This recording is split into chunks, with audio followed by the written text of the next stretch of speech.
दिल्ली सल्तनत, जिसकी स्थापना 1206 ईस्वी में हुई और जो 1526 ईस्वी में समाप्त हो गया। तो आज हम देखेंगे कि जो दिल्ली सल्तनत है उसका विघटन किस प्रकार से हुआ, कैसे जो क्षेत्रीय शक्तियां हैं वह क्षेत्रीय शक्तियां उदित होने लगी, कैसे जो पूरा क्षेत्र है वह बट गया और जो स्थानीय प्रशासक हैं उन्होंने अपनी प्रशासनिक व्यवस्था स्थापित कर ली। तो आज दिल्ली सल्तनत का जो विघटन है उसे हम समझेंगे और जो स्थानीय शक्तियों का उदय है उसे हम समझेंगे। यह वीडियो जो आने वाले वीडियोज हैं उनके लिए एक बेस का काम करेगा। कैसे? जब हम मुगल सल्तनत को पढ़ेंगे तो मुगल सल्तनत जो अपना विस्तार है वह किस प्रकार से करता है और कैसे जो क्षेत्रीय शक्तियां हैं उस विस्तार के सामने खड़ी होती हैं और जो मुगल सल्तनत है वह उन शक्तियों को समाहित करता है, उसे हम ठीक से समझ पाएंगे। तो यह वीडियो बहुत इंपॉर्टेंट होगा आने वाले वीडियोस के बेस के लिए। तो मैं अनुपम तिवारी स्वागत करता हूं आपका अपने इस यूट्यूब चैनल पर।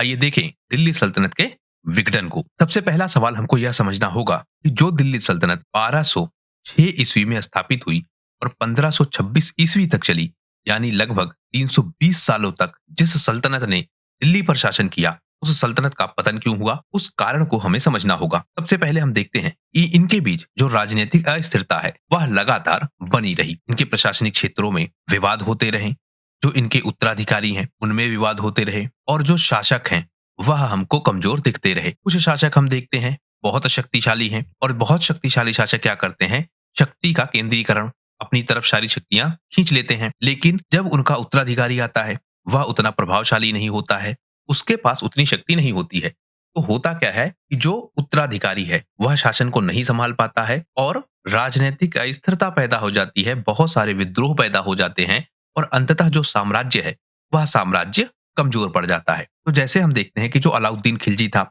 मोहम्मद बिन तुगलक था, वह बहुत ताकतवर शासक थे जिन्होंने शक्तियां अपनी तरफ खींची, केंद्रीकरण किया, बहुत सारे सुधार करने का प्रयास किया, साम्राज्य का जो क्षेत्र है उस क्षेत्र को भी बढ़ाने का बहुत प्रयास किया।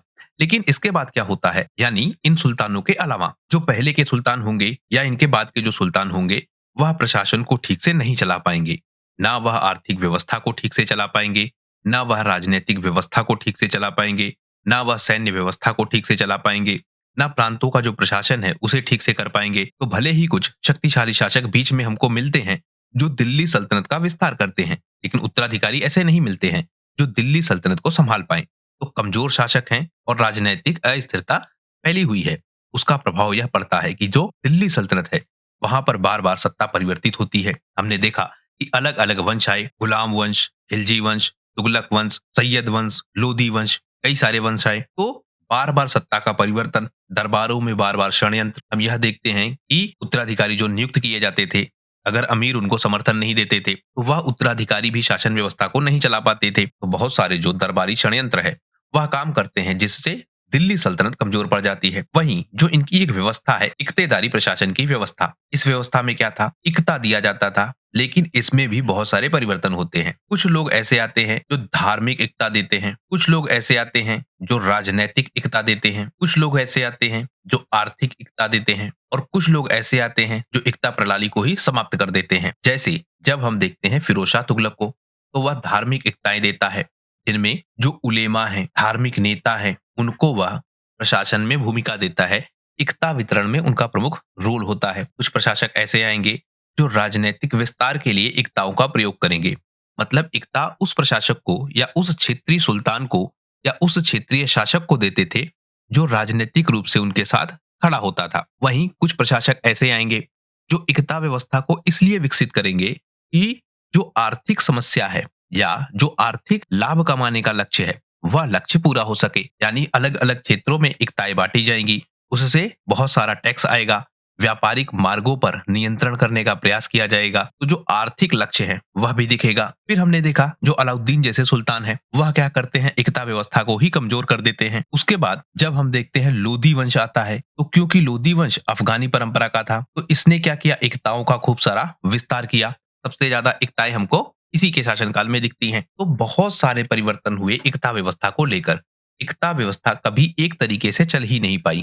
तो समस्या क्या हो गई, धीरे धीरे जो यह व्यवस्था स्थापित हुई यह व्यवस्था ही कमजोर पड़ गई और इक्तेदारों ने ही सत्ता का विद्रोह कर दिया। जो भी इक्तेदार सत्ता को प्राप्त करता था या किसी क्षेत्र पर अपना अधिकार प्राप्त करता था, धीरे धीरे उसने जो केंद्रीय शक्ति है, यानी जो सुल्तान है, दिल्ली का सुल्तान, उससे अलग होने की कोशिश की और अपनी ही सत्ता को उसने स्थापित कर लिया। तो इक्तेदारी की जो व्यवस्था है, वह व्यवस्था भी प्रमुख कारण थी जिससे दिल्ली सल्तनत कमजोर हो गई। व्यवस्था के कारण होने से ज्यादा हम यह कहेंगे कि इक्तेदारी व्यवस्था का जो कुप्रबंध किया गया, जो मिसमैनेजमेंट था इक्तेदारी व्यवस्था का, उस व्यवस्था ने बहुत ज्यादा नुकसान पहुंचाया। जो विद्रोह हुए और जो प्रांतीय स्वतंत्रता की भावना थी, वह भावना भी बढ़ती रही। जैसे बंगाल का क्षेत्र, दक्कन का क्षेत्र, गुजरात का क्षेत्र, यहाँ के जो क्षेत्र हैं यह लगातार स्वतंत्र रूप से बने रहे। बंगाल हमने बार बार देखा, यहाँ पर अधिकार करने का प्रयास किया गया लेकिन प्रयास सफल नहीं हो पाया। गुजरात इसी तरीके से बार बार आक्रमण किया गया, सफल नहीं हुआ। दक्कन का क्षेत्र, यहाँ पर भी आक्रमण हुए। तो जो यह आक्रमण हो रहे थे इन क्षेत्रों पर कंट्रोल के लिए, और यह क्षेत्र इतने प्रभावशाली थे कि यह किसी के कंट्रोल में नहीं आ रहे थे लंबे समय तक के लिए। इससे जो है, जो दिल्ली सल्तनत है उसकी जो शक्ति है वह शक्ति कमजोर पड़ गई और दिल्ली सल्तनत अपनी पतन की ओर आगे बढ़ने लगा। इसी बीच जो अमीर हैं, सूबेदार हैं, इन्होंने भी अपनी स्थिति मजबूत कर ली और जिससे जो दिल्ली का सुल्तान है उसकी स्थिति कमजोर पड़ गई। फिर आर्थिक समस्याएं हम लगातार देखते हैं, वह दिल्ली सल्तनत में बनी हुई है। व्यापारिक मार्गों पर अधिकार करने का प्रयास, यह हमको बार बार दिखता है। और सबसे ज्यादा आपको यह दिखेगा कि जो विद्रोह होंगे, उन विद्रोहों को दबाने के लिए सैन्य खर्च होंगे और सैन्य खर्च से क्या होगा, जो आर्थिक समस्या है वह लगातार बढ़ती जाएगी। और जो यह विद्रोह है, कई बार इन विद्रोहों को शांत करने के लिए इक्ताएं दी जाएंगी। इक्ता देने से जो आर्थिक व्यवस्था है वह कमजोर होगी। क्यों? क्योंकि जो सुल्तान है, उस सुल्तान के पास अब शक्ति कम बचेगी जब वह इक्ताएं बहुत सारी दे देगा। तो इक्ता व्यवस्था जिस तरह से परिवर्तित होगी उससे आर्थिक समस्याएं पैदा होंगी। बहुत सारे सुधार करने की भी कोशिश की जाती है। हमने देखा सांकेतिक मुद्रा, बाजार व्यवस्था को नियंत्रित करना। तो कुछ जो प्रयास हैं वह हमको सफल होते हुए दिखेंगे, जैसे अलाउद्दीन के शासनकाल के दौरान। लेकिन उसके पहले और उसके बाद के जो शासक हैं वह आर्थिक समस्याओं को नहीं संभाल पाएंगे और जो दिल्ली सल्तनत है वह कमजोर हो जाएगी और उसका जो नियंत्रण है वह क्षेत्रीय शक्तियों पर कमजोर हो जाएगा। दिल्ली सल्तनत के साथ सबसे बड़ी समस्या हम यह देखते हैं कि अब भारत में एक धार्मिक युद्ध शुरू हो चुका था। जो दिल्ली सल्तनत के लोग हैं यह ज्यादा फोकस्ड थे शरिया पर, यानी शरीयत के कानून यह लागू करवाना चाहते थे और इस्लामी व्यवस्था को भारत में स्थापित करना चाहते थे। वहीं जो भारतीय क्षेत्र के राजा हैं या जो क्षेत्रीय प्रशासक हैं, वह खुद को हिंदुओं का रिप्रेजेंटेटिव दिखा रहे थे या वह खुद को हिंदुओं का रिप्रेजेंटेटिव मान रहे थे। जो इस्लामी शासक है और जो हिंदू शासक है, अब इनके बीच द्वंद्व प्रारंभ हो गया था। तो जो द्वंद्व राजनीतिक था वह द्वंद्व धार्मिक बन गया। इससे जो समाज है उस समाज का ही विभाजन हो गया, यानी एक तरफ शरिया के लोग और दूसरी तरफ हिंदू परंपरा के लोग, या हम कहें गैर शरिया के लोग। बहुतायत में वहां हिंदू ही थे, तो हिंदू कहना शायद ज्यादा ठीक होगा,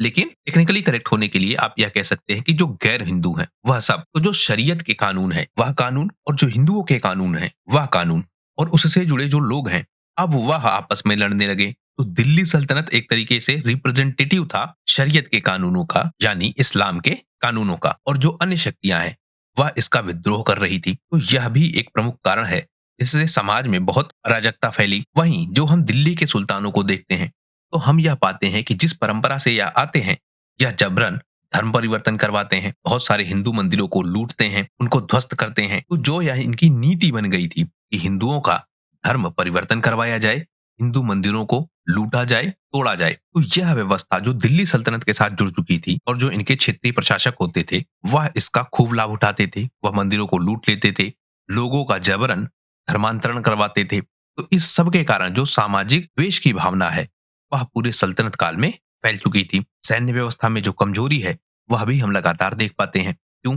बार बार परिवर्तन किए जाते हैं सैन्य व्यवस्था में, उसमें बहुत सारे सुधार करने की कोशिश की जाती है। कभी कहते हैं नगद वेतन देंगे, कभी कहते हैं इक्ता देंगे, कभी इक्ता पर नियंत्रण बढ़ा दिया जाता है, कभी इक्तेदार के नीचे अलग अलग अधिकारी नियुक्त कर दिए जाते हैं कि वह अब प्रशासनिक व्यवस्था को देखेंगे, साथ साथ आर्थिक व्यवस्था पर पूरा नियंत्रण उस अधिकारी का होगा। तो जब इस तरह के परिवर्तन हो रहे हैं सैन्य व्यवस्था में तो अंततः क्या होता है, सैन्य व्यवस्था कमजोर पड़ जाती है और इसका लाभ उठाते हैं अन्य शक्तियां। जैसे जो आपका विजयनगर साम्राज्य है, जो आपका वहमनी साम्राज्य है, यह उदित होने लगते हैं और अपने आप को एक नए स्वतंत्र शासक के रूप में स्थापित कर देते हैं। कुछ ऐसे जैसे विजयनगर साम्राज्य, यह खुद को हिंदू साम्राज्य के रूप में स्थापित करता है। वहीं जो बहमनी साम्राज्य है वह खुद को मुस्लिम साम्राज्य के रूप में स्थापित करता है। यानी इनका भी विद्रोह हो जाता है मुस्लिमों से ही। यानी एक तो आपका दिल्ली सल्तनत है दिल्ली सल्तनत खुद को मानती है कि वह शरीयत के कानूनों के हिसाब से चल रही है। वहीं जो आपका बहमनी साम्राज्य है, वह मानता है कि जो दिल्ली सल्तनत है, वह शरीयत के कानूनों के हिसाब से नहीं, बल्कि अपनी महत्वाकांक्षा के हिसाब से चल रहा है। इस कारण से क्या होता है, विद्रोह होने लगते हैं और जो दिल्ली सल्तनत है, वह लगातार कमजोर होने लगती है। लोधी वंश का पतन हो गया, हमने यह देखा। और उसके बाद जब बाबर का आगमन हो गया, तो उसके बाद भी जो दिल्ली सल्तनत है, वह पूरी तरीके से समाप्त हो गया। 1526 में जब पानीपत की पहली लड़ाई हुई, तो इब्राहिम लोदी उस युद्ध में मारा गया और अंततः दिल्ली सल्तनत समाप्त हो गई। तो इस तरह हमने देखा कि दिल्ली सल्तनत क्यों समाप्त हुई। अब हम यह देखें कि जो क्षेत्रीय शक्तियां हैं, वह कौन सी है, और उसके साथ हम उनको एक बहुत शॉर्ट वे में देखेंगे कि उनका उदय किस प्रकार से हो रहा है। तो क्षेत्रीय शक्तियों में हम देखते हैं, सबसे फेमस है विजयनगर साम्राज्य। इसको हम बहुत डिटेल से पढ़ेंगे क्योंकि यह टॉपिक बहुत इंपॉर्टेंट है। बहुत सारे प्रश्न हर साल इससे पूछे जाते हैं। फिर आपका बहमनी साम्राज्य, राजपूत शक्ति भी हम देखेंगे, जो एक स्वतंत्र शाखा के रूप में पहले से स्थापित थी, लेकिन जब दिल्ली सल्तनत का पतन हो जाता है, तो यह शक्ति बहुत तेजी से आगे बढ़ती है और जो दिल्ली सल्तनत का क्षेत्र है, उस पर भी अधिकार करने का प्रयास करती है।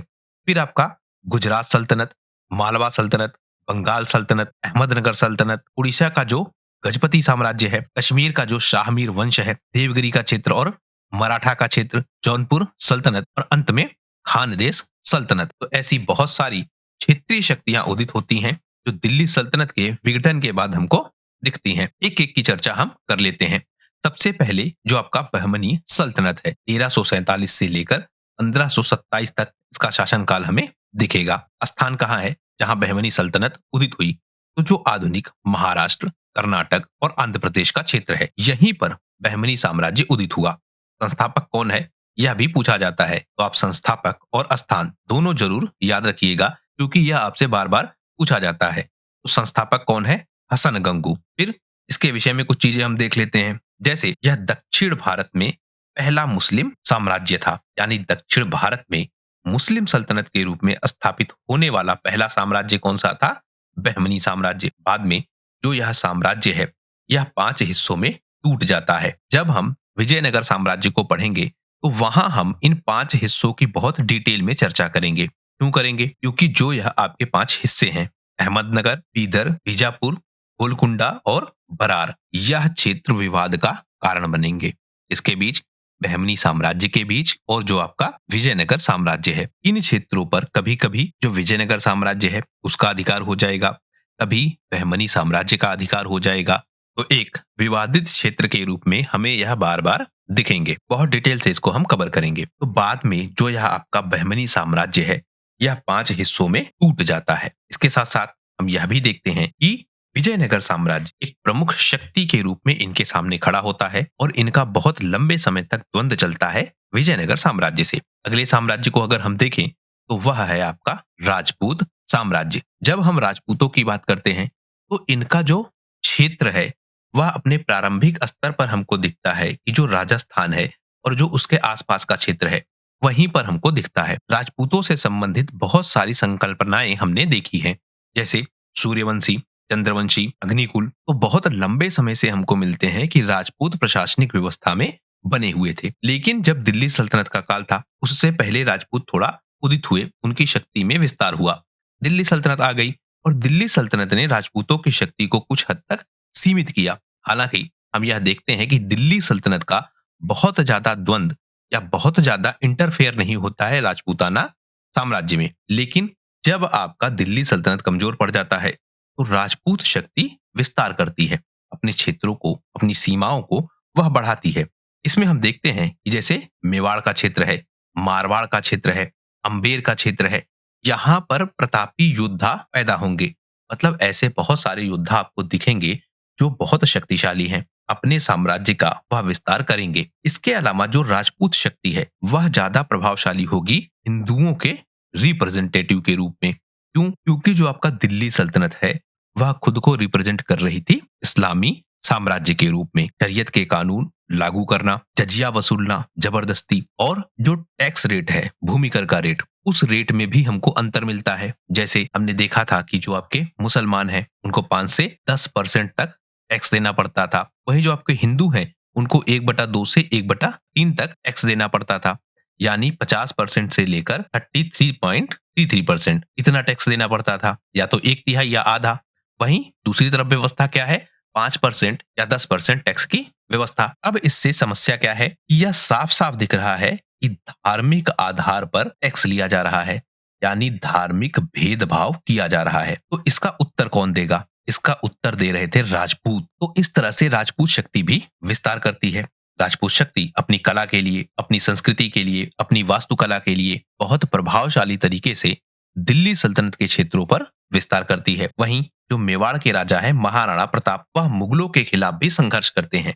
यह सब कुछ हम डिटेल से कवर करेंगे जब हम मुगलों को पढ़ेंगे। और महाराणा प्रताप से संबंधित जो एक बहुत बड़ा विवाद है, हल्दी घाटी का युद्ध, उस युद्ध को भी हमें बहुत डिटेल से समझना पड़ेगा। उस युद्ध को वास्तव में किसने जीता, हल्दी घाटी के युद्ध के पहले क्या हुआ, हल्दी घाटी युद्ध के बाद क्या हुआ, जब हम उन सारी चीजों को एनालाइज करके पढ़ेंगे तो शायद हमको समझ में आएगा कि जो हमने इतिहास में पढ़ा है सामान्यतः उसमें कुछ ना कुछ करेक्शन करने की जरूरत हमें जरूर महसूस होगी। तो हम देख रहे हैं राजपूत शक्ति भी उदित होती है, विस्तार करती है दिल्ली सल्तनत के बाद। उसके बाद जो गुजरात सल्तनत है वह भी विस्तार करेगी। गुजरात आप ध्यान रखेंगे कि बहुत लंबे समय से फेमस था अपने बंदरगाहों के लिए। यहाँ के जो बंदरगाह हैं वह अपने व्यापार के लिए बहुत प्रसिद्ध हैं और इसीलिए हम देखते हैं कि बार बार गुजरात पर हमला होगा यहाँ के मंदिरों को लूटने के लिए।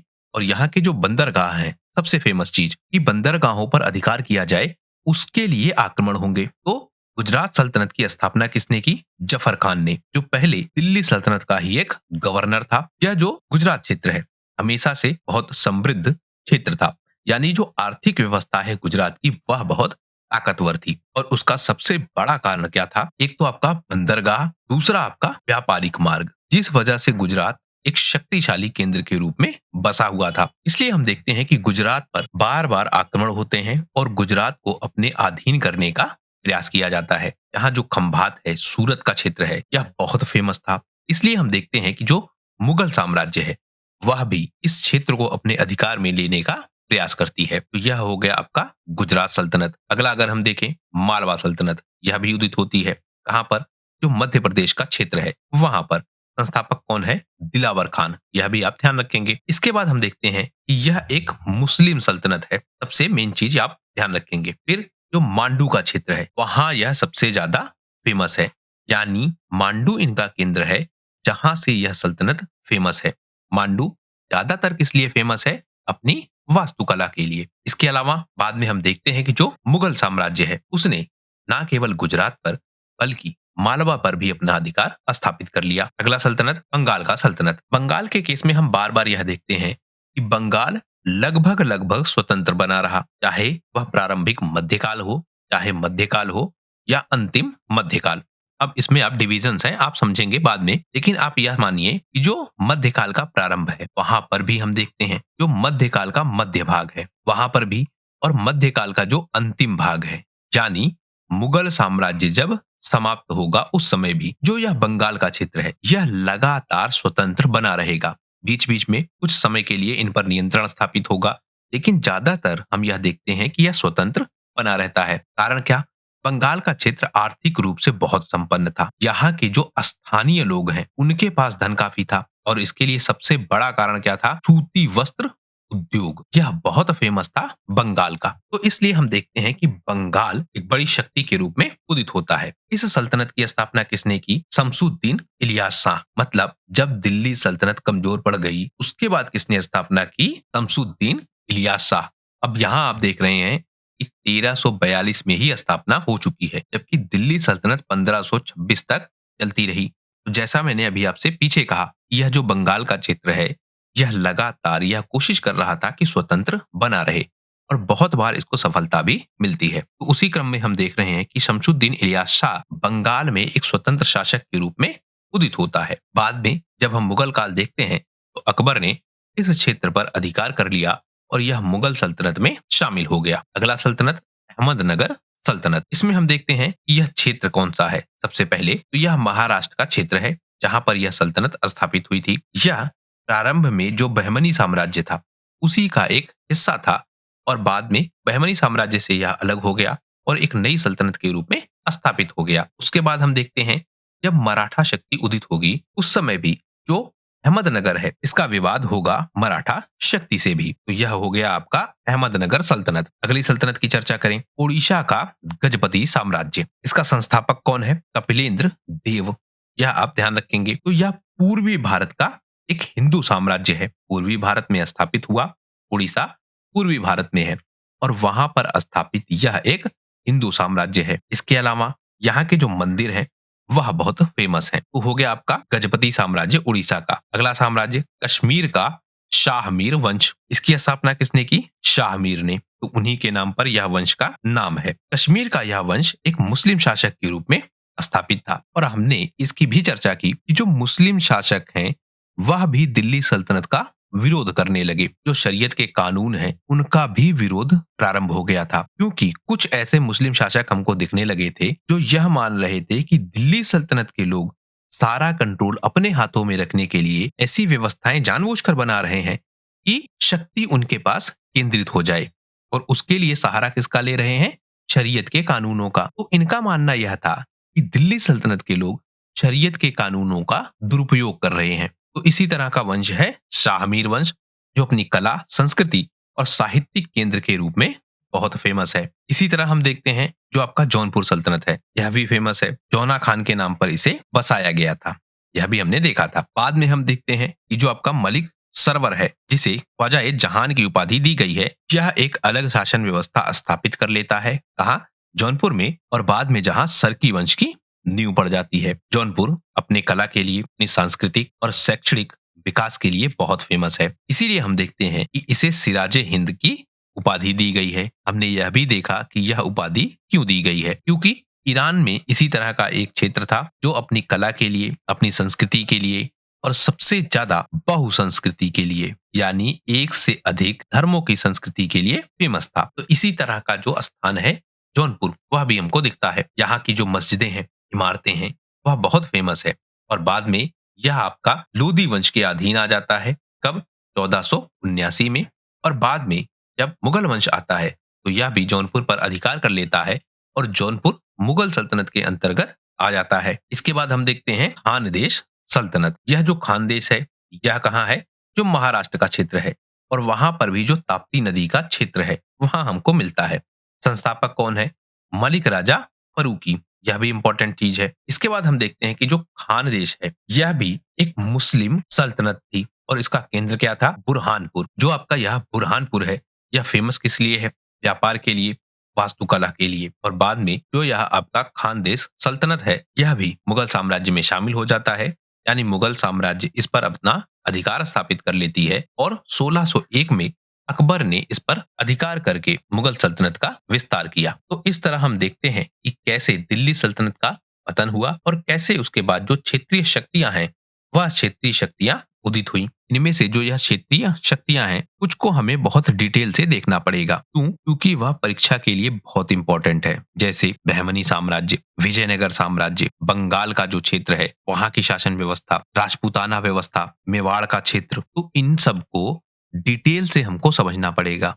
इनकी आंतरिक व्यवस्था कैसी थी उसे हमें ठीक से समझना पड़ेगा। तब जाकर जब हम मुगल साम्राज्य को पढ़ेंगे और मुगल साम्राज्य का जो विस्तार होगा उस विस्तार के सामने यह शक्तियां कैसे खड़ी होंगी और क्या ताकत है इन शक्तियों की, जिसके कारण मुगल साम्राज्य को एक लंबा संघर्ष करना पड़ेगा अपनी शक्ति को बढ़ाने के लिए और अलग अलग क्षेत्रों में अलग अलग नीतियां चलानी पड़ेगी मुगल साम्राज्य को, तो उसे हम ठीक से समझ पाएंगे। इस वीडियो में फिलहाल सिर्फ इतना ही। अगर वीडियो आपको पसंद आया हो तो प्लीज शेयर कीजिए अपने दोस्तों के साथ, सब्सक्राइब कीजिए इस चैनल को। आपका हमसे जुड़ने के लिए बहुत बहुत धन्यवाद। आपका दिन शुभ हो।